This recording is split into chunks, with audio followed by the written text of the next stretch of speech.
Seal. Payton right down the middle. He's fouled hard. And Payton's in pain. He's grabbing the left arm. It was right at the end. Morant grabbed him initially, then Brooks got there late with the swipe, and he clubbed him on the side of the head. If you're wondering why I'm showing a play from the 2022 playoffs with the Golden State Warriors and Memphis Grizzlies, I'm going to get into why the NBA code, there's a contradiction with it, and it only applies in certain situations. We're going to take this slowly and really lead into things. As the video goes on, you'll see what that code is.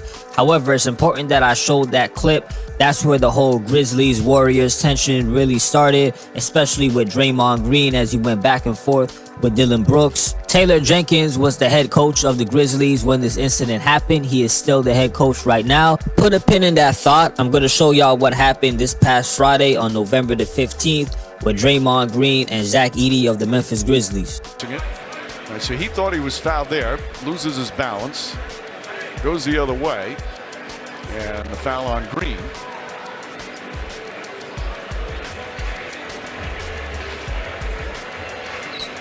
He's got him by the leg. Little clamp on that ankle.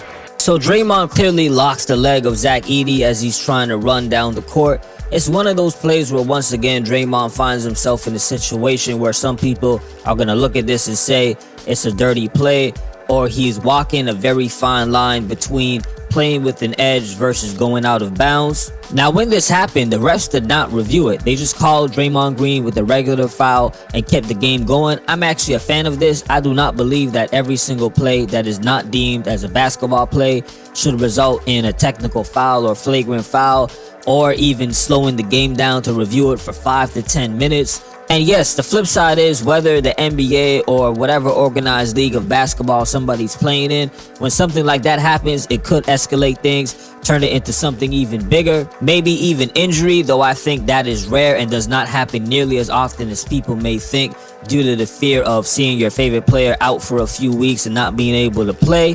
But what I'm saying is the game will never be 100% clean. It's not supposed to, in my opinion. That's what makes it even more fun to watch and even participate in if you're a high school or college player. But the NBA doesn't see it that way. They upgraded Draymond Green's foul to a flagrant 1. I should point out that when a player gets a flagrant 1 foul, they receive 1 penalty point by the NBA. If it's a flagrant 2, they receive 2 penalty points. If it gets up to 5, it equals a 1-game suspension. Draymond Green was ejected out of the game after getting 2 technical fouls towards the end. This is when the Warriors pretty much won the game already. I put that out there because it is an issue that other people think that he needs to fix when it comes to staying on the court.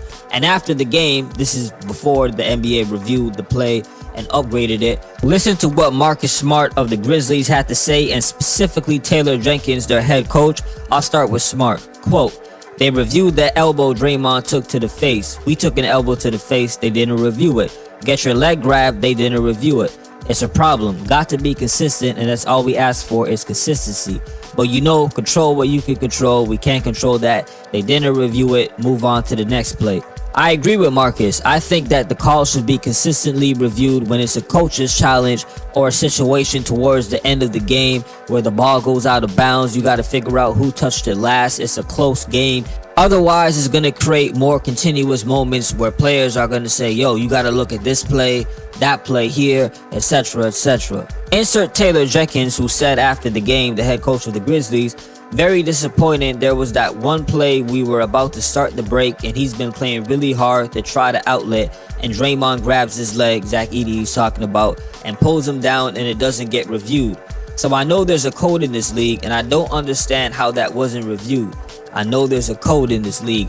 And of course, the NBA ended up reviewing it and they upgraded it to a flagrant, but that's not where I'm going with this. Let's take it back to the clip you saw with Dillon Brooks fouling Gary Payton in the air. It actually led to him fracturing his elbow. He missed the rest of that series. It was a playoff series between the Grizzlies and the Warriors. Dillon Brooks ended up getting suspended for 1 game. Here's what Steve Kerr had to say about it. "I don't know if it was intentional, but it was dirty. There's a code that players follow. You never put a guy's season or career in jeopardy by taking somebody out in midair and clubbing them across the head." He goes on to say he broke the code. Dillon Brooks broke the code. As I said, Taylor Jenkins was the head coach of the Grizzlies during this time. His response to that play was that it's a tough play. We obviously wish Gary Payton a speedy and healthy recovery. It's very unfortunate what happened there. So when Taylor Jenkins, let's speed it back up to right now, talks about Draymond Green breaking the code by holding Zach Edey's leg, no, that Dillon Brooks play was a lot worse since Gary Payton was in midair. That is a good point that Steve Kerr brought up. And I like Dillon Brooks, by the way. I don't get upset by his demeanor that he brings on the court.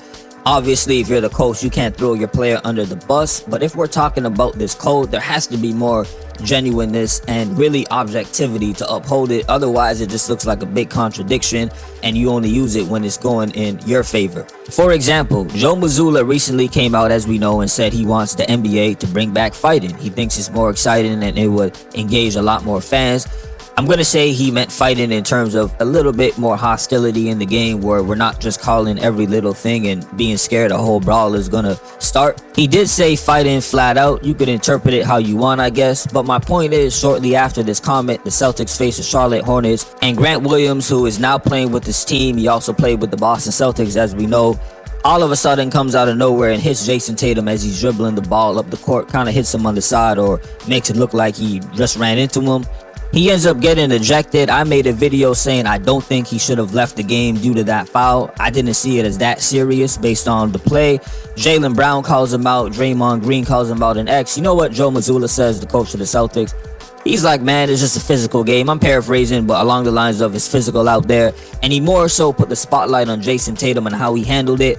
Bring it up that he got up off of the floor, didn't make a big deal, and moved on with the game. I appreciated that. I really wish Taylor Jenkins took that approach, because I'm going to read you a quote that he said about Dillon Brooks when he was still on the Grizzlies and how much they valued his character, what he brought to the team, despite whatever backlash that he gets for the way that he plays the game.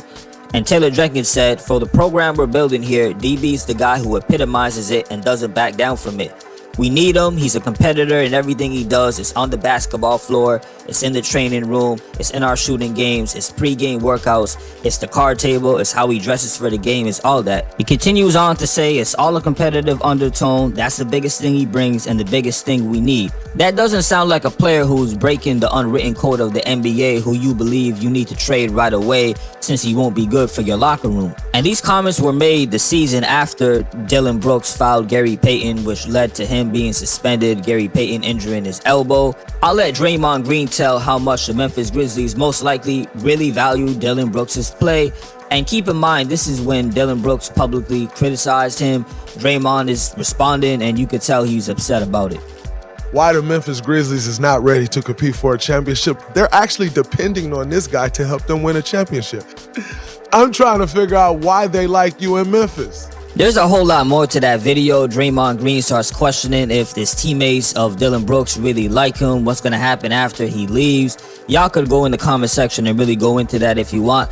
I'm just trying to prove the point that it's not even just Taylor Jenkins. This is just a clear example. Any team that has a player like a Draymond Green or Dillon Brooks, they embrace them. They know what they bring to the table. They're not looking at that player like, man, he's crossing the code. He's breaking this unwritten rule or that. They love when it works in their favor. And all I'm asking is keep the same energy, as they say, right? I'm going to leave things right there. Y'all let me know in the comment section again what you're thinking about this overall, even beyond the Dillon Brooks and Draymond Green situation, because Draymond is not changing. I think we've seen that over the years, no matter how many times the media comes out and says he's going too far. And I also believe the media has been trying to put a lot of pressure on the Warriors to make them, and even maybe the NBA, to make them say, hey, you gotta tell Draymond to chill. He's not good for the image of what we're trying to promote to fans when they're watching the game.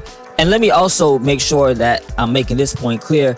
I'm not saying there should be no consequences. I'm just trying to convey, I believe it has become too excessive, the punishment sometimes, and it becomes a huge ordeal that doesn't need to be as big as it becomes. All right, and as always, salute for listening. Peace.